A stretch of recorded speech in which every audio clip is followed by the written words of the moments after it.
Hello and welcome to the relegation match. You might be wondering how we got here. Unfortunately, 3 of my last 4 matches I was unable to record. So the last match I put up was week 9 against Ellie, and there's week 10 and 11 and 8. How did we end up doing? We lost week 8, like I said before, to Jack in a blunder of some sorts. We had Reuniclus with the wrong ability, we had flinching, but he played well, and that's the game. But our other 2 matches were close, narrow wins that we needed, absolutely needed, if we wanted to make the top 3. We beat Carson, who took over for Steve in the Milwaukee Sawsbuck, and we beat Ryquin, who took over for Old Man Tup in the Pittsburgh Piratas. So we pulled out 2 big wins at the end, but unfortunately, we did not make the top 3, and we ended up 4th on the leaderboard because of the differential. As you can see, the top 7 wins, 4 losses, from 1st all the way down to 5th, and then even 6th, 7th, and 8th were 1 win away. That's how close the season was.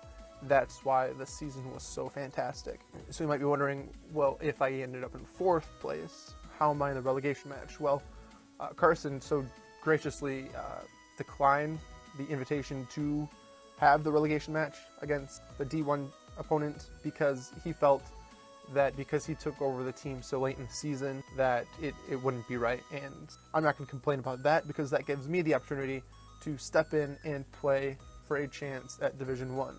So our opponent for the relegation match is Onesie Banette and the Birmingham Spritzee. He's 4-7, I'm 7-4. This match here is, he's got a good team, and that just shows the level of competition in Division 1 that a team that he had wasn't able to perform well. Now, Onesie, I had looked up to him for so long, and this was, I was really happy to have the opportunity to play him here. I wish it would have been in Division 1, not for the relegation, but, I'll take it. So going into the match, the first thing that I noticed was how well Donphan did against his team. Especially the team he brought here. The team was Mega Sceptile. I kill with an Ice Shard. Crobat, depending on his investment, I can, knock off and then Ice Shard, or Earthquake on his Roost. He brought the Lickitung, which I thought was awesome. He has the Volcanion. Donphan has enough speed to outspeed, no speed investment Volcanion. Ice Shard smacks the Thunderous, and I have knockoff for the Bronzong because Bronzong can't do anything to me. Speaking of the Bronzong, I have Reuniclus, who, if I can get up to +2, Reuniclus should be able to win the game. I also have, of course, Megalopunny, who punches everything that comes in. I have a Choice Scarfed Rivalry Pyroar. I didn't say it before, but I did bring it one time this year. That was against Jordan, and it was able to pick off a Clefable. But unfortunately, as you can see, he only has 1 male Pokemon on his team. I went back and watched every upload from the season, and it seemed that every match he brought a male Sceptile, a male Crobat, and I know Thunderous, of course, has to be male. So I thought Rivalry would be perfect to get that boost and knock some things out. But unfortunately, they didn't. I also have a specially defensive Rotom, which is my only answer to the Volcanion. And I have a Wish, Calm Mind, Psychic, Thunderbolt, Jirachi. So I knew I need to get Rocks Up because Rocks Up will help everything on my team. So, like I said, I'm going to lead with my Donphan as he leads with his Mega Sceptile, which, good for him. He wants to get that speed boost off, but I'm not taking any chances right away. He Mega Evolves, and I'm going right for the Ice Shard. It will be able to pick him off no matter the investment. I am Max Attack Adamant with an Expert Belt, but he goes for the Protect. Now, I know he's not stinging. He knows I have the Ice Shard. His obvious switch-in is the Bronzong, so I'm going for a knockoff as he does bring in the Bronzong, and that gets smacked with the knockoff. Because he brought it in, that kind of tells me 100% he is Levitate. So I'm just going to get my Stealth Rocks up because they help with everything on his team. He does the same. And now I know Bronzong can't do shit to my Reuniclus. This time I double-checked, I triple-checked to make sure that I had the right ability on him, so the Toxic won't affect me. And now I'm going to start setting up. Lickitung, there was a little bit of time when I saw his team before the match started, and I had no idea what the hell a Lickitung does. So I just wanted to attack it right away, get some damage off, because I was expecting like a knockoff or something. But he has Dragon Tail, so good for him. being able to phase my Reuniclus out, but I did get massive damage.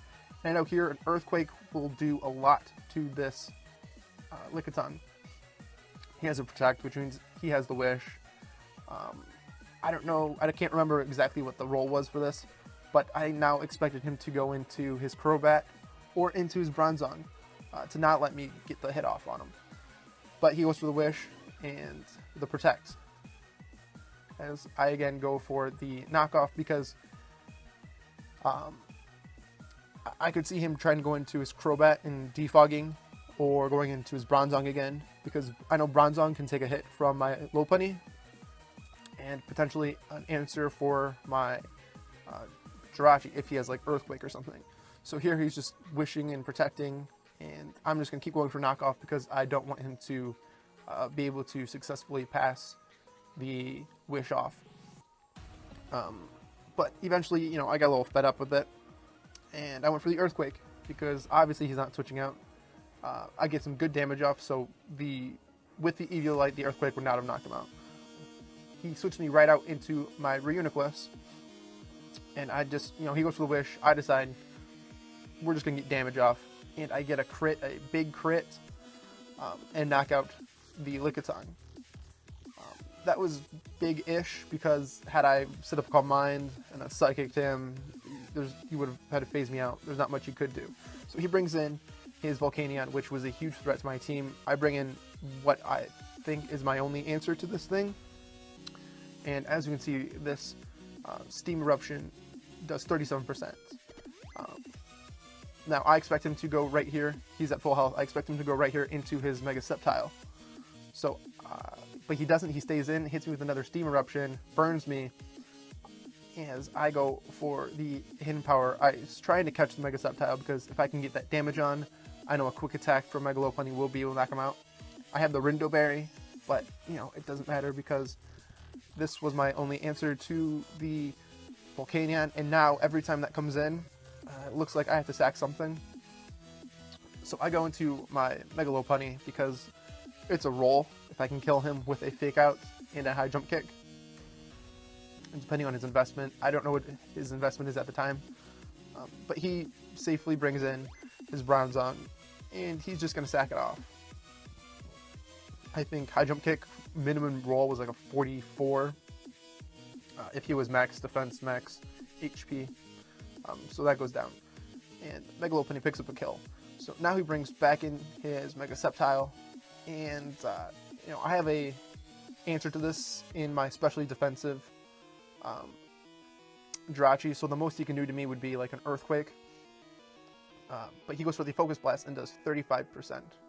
Now he might be fearing an Ice attack from me, so I decide to go for a Calm Mind because I know he can't kill me with the next hit. I also need to get that Calm Mind up because that +1 Thunderbolt will be able to kill the Volcanion after Rocks. So here he switches out and goes into his Thunderous as I decide to throw up a Wish. Now here I know a Psychic will be able to kill this thing. As he goes for Dark Pulse, and looking at that damage, I think it's Specs. I never ran the calcs. But he flinches me, and I'm like, well, that sucks. At least I get back my Wish. So, I know a Psychic at this point can kill him. As he goes for a Dark Pulse again. And, you know, he flinches me. So, week 8, I got flinched 5 times in a row by Jack's Tornadus. And here, that's 2 in a row from the Thunderous. And here, I throw up a Wish because at this point, I have a Mega Lopunny, and Mega Lopunny can just eat this Dark Pulse all day, but he goes for the Dark Pulse and kills me. So I lose my Jirachi, which could have done so much to his team, but he flinched the best flincher in the game, so I can't be upset. And here I just decide to straight up go for the return, because even if he was Scarfed, but I thought he was Specs, I didn't look at the damage. But he brings in his Crobat, and I see no item. I'm expecting maybe it's Scarfed. That would be, you know, cool. But the Quick Attack easily picks it off, and now he brings in his Sceptile. So I switch out and I go into my Reuniclus because it's no longer a valuable member to the team because I can't set up on anything, and I know I can die to a Dark Pulse, to a Steam Eruption, a Spec Steam Eruption, as he picks me off with the Leaf Storm. Now here I go into my Donphan, and this is a huge part of the game. I have two options. I can either Ice Shard, predicting him to stay in. The only thing he can kill me with is Leaf Storm. Or I go for the Earthquake, expecting him to switch out into his Volcanion. I go for the Earthquake because even if I get this prediction wrong, he can't kill my Mega Lopunny with a Focus Blast at -4. That also means he has to hit. So I go for the Earthquake as he switches. I make the right play. I kill his Volcanion. And this looks to be all but wrapped up. But the thing is, like I said, I never went back and checked the calc of what the Thundurus is. So I didn't want it to be a random Yachi Berry. Make him be like modest, super high roll. So I switch out into my Pyroar, thinking it's going to be a sack. But he goes for Hidden Power Ice. And that means Pyroar gets to unleash the secret weapon of a Hyper Beam. I brought Hyper Beam twice this season on my Pyroar, and I'm glad it got to show off with a kill. So now the only thing I'm hoping for is that he's not some substitute set. But even if he would, I could, break through it with with Hyper Voice or Hyper Beam. Just switch out and do whatever. But now it's over. Donphan, as I said from the beginning, did so much work to his team, and here gets the last kill of the game with the Ice Shard. Unfortunately, he wasn't in range for a Fake Out plus Quick Attack, so Mega Lopunny could not pick up the kill. But we pull off the win in a great match. I'm so happy with my prep for that team. I had a great matchup, but we win.